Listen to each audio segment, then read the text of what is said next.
Age of Fantasy Regiments. We're doing a deep dive, kind of a review, kind of an analysis, kind of an initial thoughts video. Hello, Wargamers, and welcome to the House of Wargaming. I'm your host, Mr. Wargaming, and today we're going to be talking about Age of Fantasy Regiments, a free PDF that you, yes you, can download from OnePageRules.com. Age of Fantasy is one of 3 titles in the Age of Fantasy family. Age of Fantasy Skirmish, you know what that means. Age of Fantasy, I'm going to call it vanilla. That's the kind of middle-of-the-road warband game that is very similar to Dragon Rampant. And of course, being the outlier, I chose Age of Fantasy Regiments, a rank-and-flank mass battle combat game.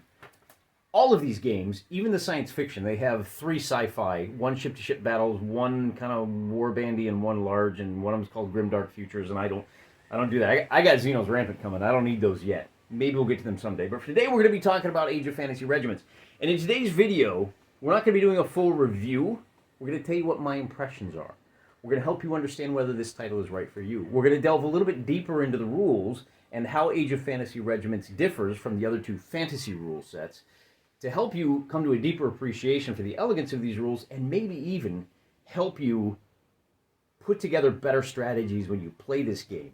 A better understanding of the rules can help you develop better tactics, which can lead to winning experiences at the tabletop.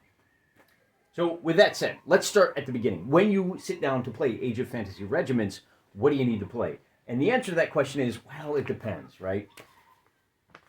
First thing you have to understand is this is an army list game.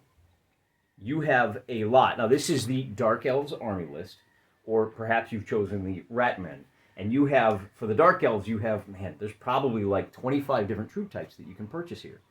Each of those troop types has a sub-list of upgrades that you can purchase for additional points.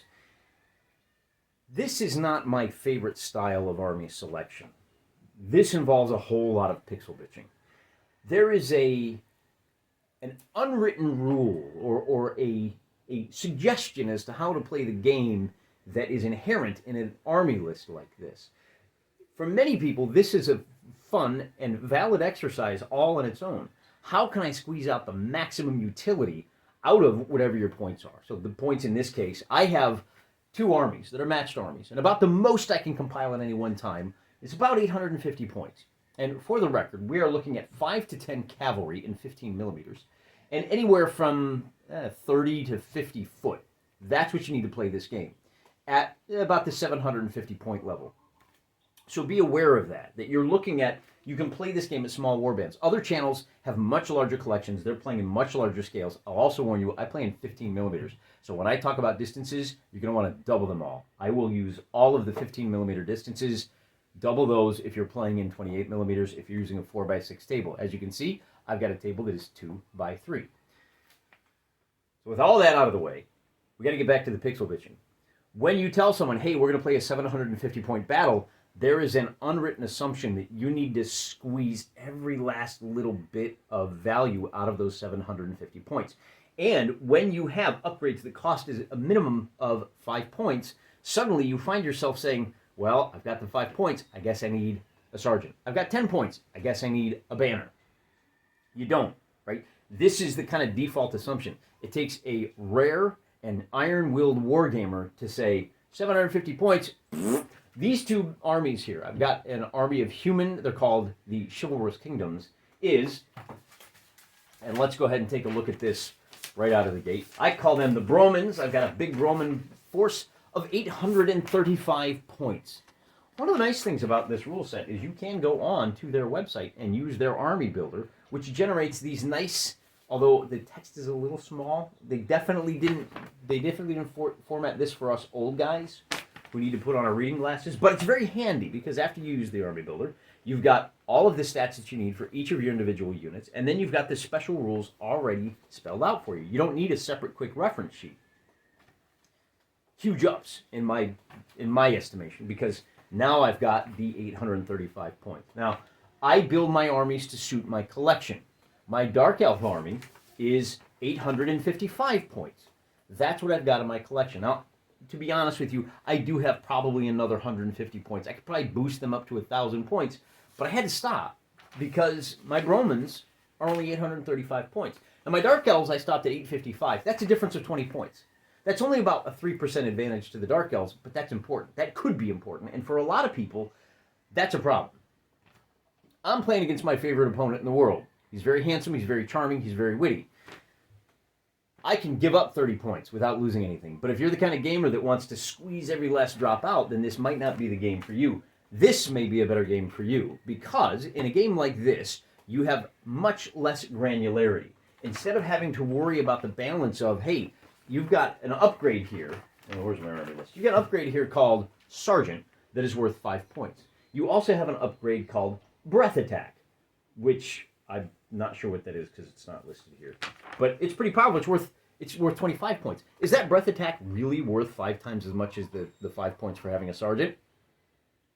My guess is it's pretty well balanced, generally speaking, because the one-page rules have several years of development. They've got a lot of hours of playtesting, a lot of actual live play reports, so they've got real-world experience that they can tweak these. In fact, the army builder that you're using, that you see here, that you can access through onepagerules.com, actually mentions that they're using the beta rules. So there is some fine tweaking going on. And again, it's a free rule set, so it's not ideally balanced. That's fine. I don't consider it to be truly balanced. No real point system can be, even the point system here, because there are a lot of other variables outside of the actual army list building. But to continue the comparison, this thing breaks down upgrades down to the, you've got 1,000 points and you're worrying about 5 points here, 5 points there. In contrast, you've only got 24 points to spend with Dragon Rampant. The granularity is much greater. You have about 13 troop types, and each troop type has 2, maybe 3 upgrades that you can purchase. Those upgrades cost 1 or 2 points. And then, of course, Dragon Rampant has the fantasy rules that have another, dozen upgrades. Venomous, were creatures, undead, that cost a variable amount of points. And when you plug all that in, you get a huge amount of variability in these rule sets. Although every light infantry acts like every light infantry. Likewise here, every light infantry works like every other light infantry. Now in this game, you're not generally so worried about what the guys are holding. In this game, you are. You can take a normal unit of warriors who are armed with hand weapons, and you can upgrade them with spears, which prevent the unit from being charged. They negate a charge bonus when you receive a charge. Or, for example, halberds. 2 hand weapons, double the number of dice you roll when you attack. Halberds give you a much likelier ability to wound very tough units. I will say this. Both of these rule sets have wisely adopted the modern trend of, look, it doesn't really matter how many figures you have on the table. What matters is that your opponent understands how strong the relative unit is. In the case of Dragon Rampant, you may have a hero, and this hero is elite foot. He has 6 strength points. Doesn't matter, there's only one of them. This unit of elite foot has 6 strength points, and you've got 6 figures, which makes it easy, because every time you lose a strength point, remove a dude. You have a physical representation of the effects of the wounding right there on the table. With a heroic figure, you're going to need to use some kind of wound counter, or off-table tracking system, or one of those fancy pants little dials that the fancy lads use. I just use basic poker chips, the gamer's friend. But the same thing can be said of Age of Fantasy Regiments. Well, kind of. Not necessarily this one. This rule set, Age of Fantasy Regiments, does have heroes, single characters that have multiple wounds, and again, you'll need to track those wounds however. But this is a rank and flank game, and in this case, you have a very different feel from a warband style game. And for this, let's go ahead and take a look at the table. On the right is a unit of Happy Little Knights. It is their activation, and they would like to get into combat, close combat. On the right is a unit of Happy Little Knights. On the left is a unit of Dastardly Dark Elves. The Knights have the activation, and they would very much like to get into close combat with the Dark Elves. In a warband game, we would simply check the distance. The Knights can charge 6 inches. Oh my goodness. They are, well, actually they can charge 12 inches, can't they? Look at that. They are within 6 inches. So we'll move this guy 6 inches and this guy 6 inches. And we are now engaged in our happy little melee. This is the style of combat that you run in Dragon Rampant, in Age of Fantasy Vanilla. Now let's take a look at the same situation in a rank and flank game such as Age of Fantasy Regiments. Our happy little knights are the same distance from the dastardly Dark Elves, but now when they declare their charge, they move forward and uh-oh, SpaghettiOs. The gap between the terrain items is too narrow. They have to proceed through the gap, meaning that they lose their charge bonus as the knight here on the right and the knight here on the left have to slow down to get through. So when the impact comes, they've lost the ability to do the charge. They can still get into hand-to-hand combat, and they're still probably going to make mincemeat out of these guys, what with having the same number of attacks and being elite units ready for melee. But you can see just from this simple example how being forced to adjust to a 5-inch wide base, these are 1-inch bases these guys are on, means that our knights are even more unwieldy than they were before. Let's reverse the situation. Our Dark Elves have grown tired of peppering these knights with their handbows and have decided to engage in melee. Their frontage is a mere 3 inches. The gap here is 4 inches. They will have no problem. They can charge. Now, because they're armed with handbows and not something better, they don't have any real charge bonus, but they do have the ability to charge and make that first contact. Interestingly, notice that if the knights had been peppered by bowshot and had lost 2 knights and are still in the fight, they can now charge freely. As they lose units, as the fight goes on, they become more maneuverable, and now they're able to take full advantage of the charging bonuses. In this case, they score 1 automatic hit for each of the figures. So before they even check for the 6 dice that they will roll, and I think the great weapons are armor piercing, so they'll roll 6 other dice in the Age of Fantasy system, they're now receiving that bonus. As time goes on, oddly enough, in some ways they become easier to wield. The terrain effects are lessened over time. In this example, our happy little knights have ridden down from the north and chased off a unit of Dark Elves, which has left their flank exposed to the shooters over here. The shooters take their shots, maybe they do a wound. Our knights now want to attack these guys, but whoops! They're only allowed to turn 90 degrees, which does not put them within charge range of these shooters. They're going to have to wait. They're going to have to wait another turn. In fact, they'll probably have to use that 1 activation to spin the 180 degrees just to get the facing properly. Fortunately for them, fortunately for the knights that is, the Dark Elves, if they want to retreat, they're only going to be able to retreat so far. If they turn around, that's going to take much of their turn. They are able to move, according to the rules as written, they are able to move 3 inches in any direction. Wait a minute, it's only 1.5 inches because we're cutting all distances in half. Even 1.5 inches back. In the case of this example, that's not nearly enough. Our knights can charge a full 12 inches. Falling back 1.5 inches won't save them. But there could be a time where that 1.5 inches makes all the difference in the world. These are the little one-turn problems and conundrums that you are forced to deal with. Perhaps rather than charging, and sometimes the solution is pretty obvious. Instead of charging these handbow Dark Elves, the right answer is to ride away, move the 6 inches, and turn. Use the rules for movement as follows. Get out of the range of fire, get to safety first. This is a very historical result.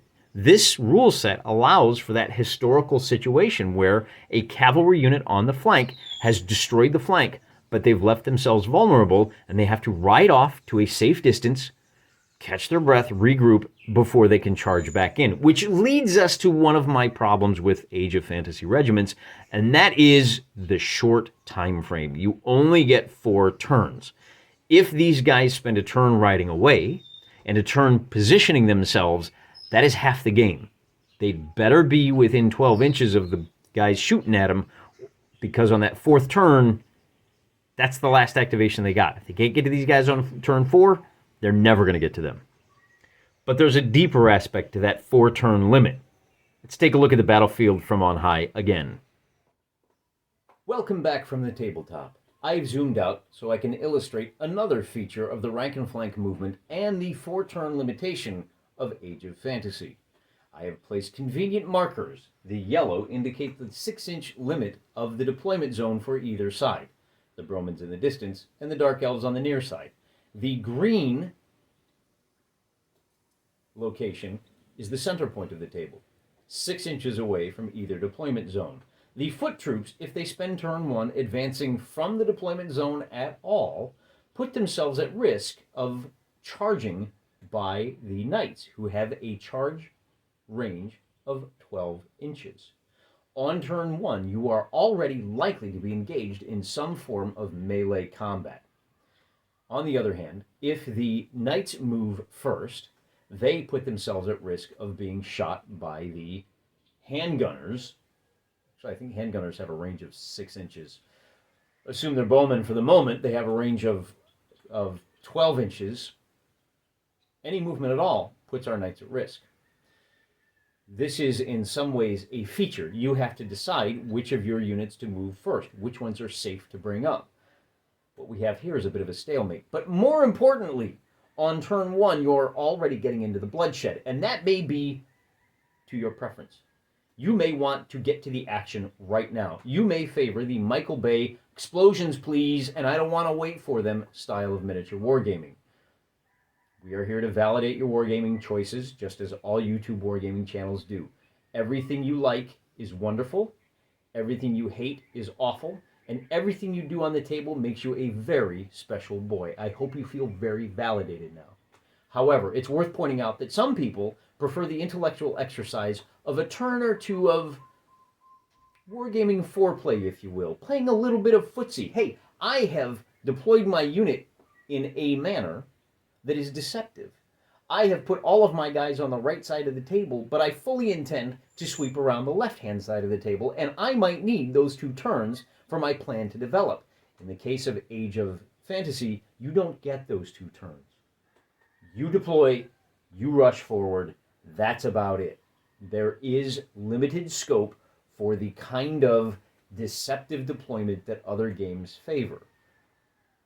Dragon Rampant has it. Of course, with Dragon Rampant, you have the added uncertainty of, will I be able to pull this maneuver off? If my activations don't come up, if my opponent's activations come up, I might get caught in the middle of my maneuver. And you know where that kind of thing happens all the time? The real world. That is a perfectly valid expression of a war game mimicking what happens in real world tactics. You don't get that in Age of Fantasy Regiments. You just don't have time. You've got to get to those victory points stat. Now, I know some of you are saying, why don't you just play 6 turns? Because the rules say 4, and the rules are designed and balanced for a 4-turn game. Yes, you can play 6 turns. You can also play another game entirely. We're not talking about the game that is not written. We're talking about the game that's there. So just file that aside for the moment. The other expression of that is, why don't you just use a bigger table? This is the table I've got. The only other option you have is to cut all of the measurements, instead of cutting them in half, cutting them down to, or perhaps even using something silly like metric measurement, which cuts it down by, I think, 40%, which may buy you that 1 extra turn, but, who wants to do that? I just want to play the game. I don't want to have to figure out what the game is lacking. I don't want what I'd be, I do. I want to sit and analyze the game and figure out why I like it and why I don't, but I'm kind of weird that way. And I want to play the game as presented. I trust the game designer to give me a particular experience, and I enjoy the experience of Age of Fantasy. It's a very fun game, but it is a very light game. The basic mechanics are very light. There's not a whole lot to them, and I'm not convinced that there's a whole lot to the tactics beyond these tactics right here. The bulk of the game comes about as a result of designing the perfect army list, and then using that army list the way it was designed to be used. In the case of a cavalry-heavy army, you hang back. You let them come to you, and at the last minute, you deliver a final crushing blow. In the case of a spear-heavy army, You advance a little bit. You take 1 or 2 objectives, and then you wait for them to come to you. You fight a very defensive battle. You hope that they make the mistake of throwing themselves on your spears, so you can toddle up at that last minute, the 6 inches, to claim the extra victory point or 2 that will lead you to success. This is not tactics. This is army building. And I think that at the end of the day, Age of Fantasy Regiments excels as an army list building game, and it falls somewhat flat on the game aspect of being a game. It's just a little light. That may not be a problem for you. It's not a problem for me. I have a great time playing this game, but that is something to be aware of when you sit down to play Age of Fantasy Regiments. And ultimately, at the end of the day, look, you get what you pay for. The fact that this is a free rule set that has already given me so much enjoyment speaks volumes for not just the game, but for the generosity of those who made this available to us all. I know it's a bit of a marketing gimmick to sell STL files, but I don't care. This is a wonderful game, and I am very appreciative for the people who put it together over there at onepagerules.com, because it is just this kind of independent creation that is the heart and soul of our hobby. And without guys like this, I don't know where our hobby would be. So keep up the good work. Don't be afraid to give any one of the titles a shot, because once you've tried one, you've kind of tried them all. And that's not necessarily a bad thing. After all, you're talking to a guy that has basically 4 different versions of the Lion Rampant series in his collection. So take that for what you will. Hey, that's all I got for you today. Hope you appreciated this little kind of deeper dive into Age of Fantasy Regiments, and look for more battles. You know, maybe even we'll find a way to squeak out a 1,000-point battle. I'm praying for you.